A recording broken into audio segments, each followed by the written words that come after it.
Alright, so I just got the PTO out, which is this here. It's actually splined, geared onto the transmission, and it spins through a little drive shaft, and it spins a hydraulic pump that pumps oil into that big cylinder that lifts up the box. And it's got a sliding clutch collar there, so you can see right at the end. And this is actually an adapter plate. As you can see, it's actually bolted onto this adapter plate. This is actually a 6-bolt type. I believe some other PTOs have 8 bolts, have an 8-bolt pattern. I think there's only those two that are universal, from what I understand. This is working fine, but there was some shiny metal steel inside it. That's interesting. Looks like somebody, see the scratches? Looks like somebody might have been on it.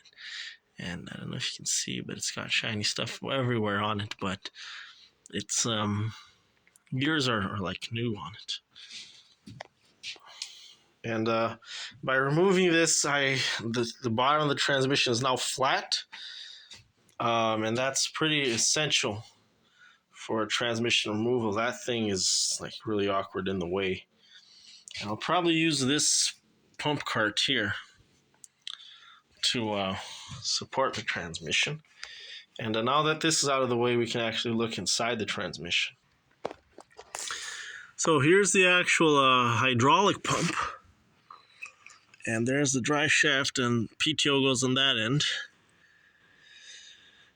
And it was just connected onto this bracket here, which is, it's almost like it's all handmade, like homemade.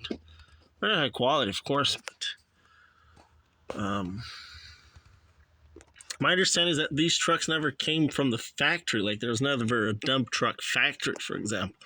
It's all, International just sold the trucks without, and the chassis, like with nothing on the chassis, and then individual, you'd buy that, and then you'd take it to certain companies that would actually install a dump or flatbed or a tow bed or whatever.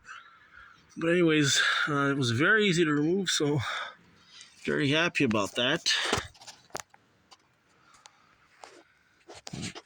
And that's a transmission. The big gears all look like they're in good shape. Now when I move it, it does this oddball sound, which is not good, I guess. That sounds like it's coming from the clutch.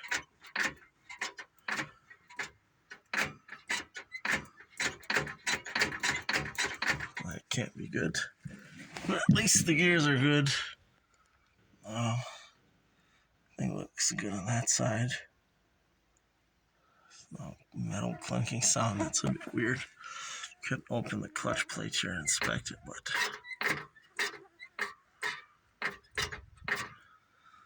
well, that's that now.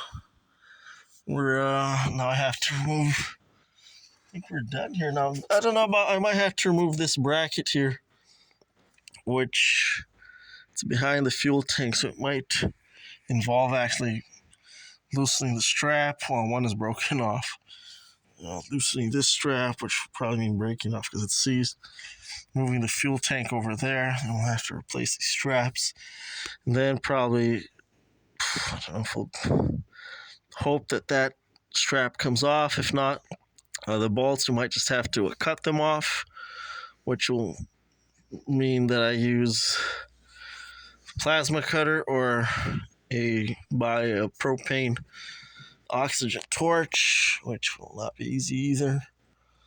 But it's like in the way of lowering the transmission, but whatever. We'll see what happens, and then after that I'll have to remove these bolts here and remove the shifter, and then it's almost time to remove this.